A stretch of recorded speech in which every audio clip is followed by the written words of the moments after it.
ونجيك.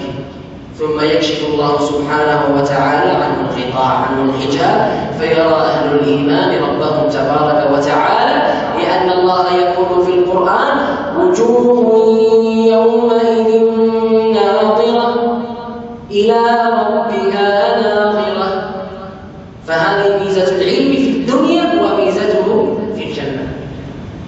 Saudara sekalian, di antara kemuliaan anak keturunan Adam yang Allah spesialkan dari makhluk-makhluk yang lain adalah bahwasanya Allah Subhanahu wa taala memuliakan orang-orang yang beriman dari anak-anak keturunan Nabi Adam, dan Allah persiapkan bagi mereka kemuliaan yang agung dan kehidupan yang abadi dan mulia di dalam surga Allah Subhanahu wa taala.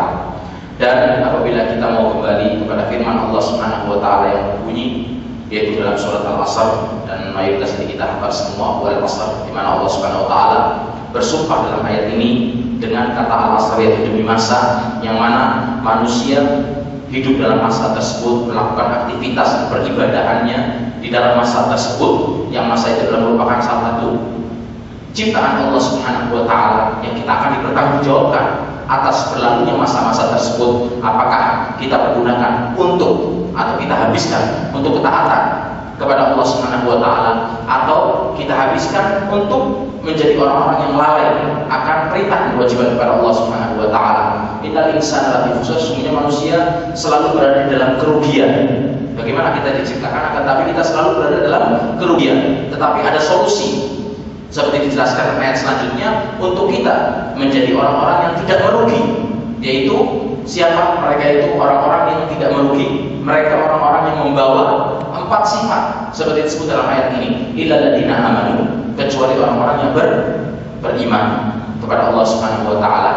Bukan sekedar iman saja, akan tetapi mempraktekkan keimanannya, yaitu dengan amal saleh, wa amilus sholihat, ya kan? Kemudian setelah itu bukan hanya sekedar melaksanakan amal soleh untuk dirinya sendiri saja, tidak, tapi wa tawassaw bil haq, saling menasihati dalam kebenaran. Kebenaran apa? Menegakkan agama Allah Subhanahu wa taala. Ketika kita mampu melaksanakan kebaikan, berhasil mempraktekkan kebaikan dalam diri kita, kita ajak saudara kita untuk melaksanakan kebaikan seperti kebaikan yang kita laksanakan, dan kita mendapatkan balasan lebih dari Allah Subhanahu wa taala.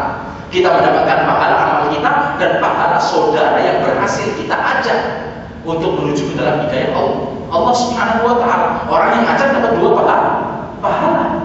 Karena dia yang pertama kali menunjukkan wa tawassaw bis sabr, dan saling menasihati dalam kesabaran. Kesabaran dalam apa? Seperti dijelaskan, bosnya kesabaran di sini maksudnya adalah kesabaran dalam mempraktikkan agama Allah Subhanahu wa taala. Kesabaran di dalam menjauhi segala larangan-larangan Allah Subhanahu wa taala, dan kesabaran dalam menghadapi segala ujian yang datang dari Allah Subhanahu wa taala. Dan secara khusus kalimat illal ladzina amanu, kecuali orang-orang yang beriman.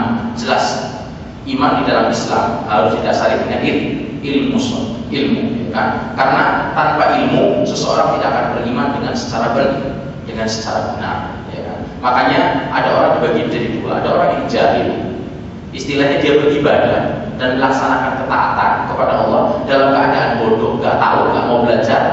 Yang penting ibadah, yang penting sholat, yang penting puasa, yang penting, tapi nggak tahu, nggak belajar bagaimana tata cara sholat yang diajarkan secara benar dalam Islam, bagaimana tata cara puasa yang diajarkan dengan secara benar dalam Islam, bagaimana tata cara membayar zakat, bagaimana tata cara sesuai dengan petunjuk dan tuntunan yang diajarkan oleh Rasulullah SAW. Nah, orang yang beribadah dan beriman dalam Islam tanpa ilmu itu seperti orang-orang Nasoro.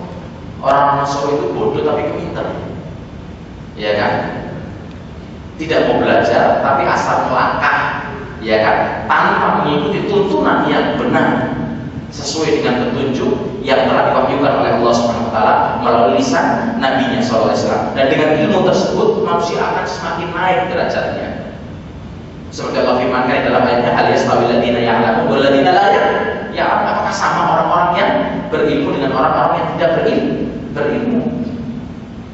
Semakin seorang berilmu tentang kedudukan dia kepada Allah Subhanahu wa taala, dia akan semakin takut kepada Allah. akan semakin tahu tentang kewajiban dia kepada Allah Subhanahu wa Ta'ala. Dan Allah selalu perintahkan kepada hambanya, seperti Allah firmankan dan doa-doa yang sering kita baca, Rabbi zidni ilman, tambahkanlah kepadaku ilmu, karena ini akan membawa keselamatan dalam perjalanan hidup kita di dunia dan di akhirat, khususnya ilmu agama Allah Subhanahu wa Ta'ala. Kemudian ya kan, orang yang alim ya kan, beribadah kepada Allah Subhanahu wa Ta'ala berdasarkan ilmu. Nah, ini yang paling benar dan paling bagus, di mana dia tidak melakukan sebuah beribadah kecuali dia tahu dan berilmu bagaimana tuntunan beribadah tersebut dijalankan secara benar sesuai dengan tuntunan syariat Islam. Karena perlu diketahui, iman itu bertingkat-tingkat, iman seseorang ya kan, seperti surga pun bertingkat-tingkat. Nah, seseorang akan dibalas oleh Allah atas dasar ketebalan iman dia, ya kan? Semakin tebal imannya, semakin tinggi derajatnya, maka dia akan semakin mendapatkan keutamaan dari Allah. Karena dia semakin akan dekat kepada Allah. Ketika di surga pun seperti itu, orang yang semakin ketaatan yang tinggi, keimanan semakin tinggi, akan mendapatkan surga yang paling tinggi, yang paling mulia dari Allah Subhanahu wa Ta'ala.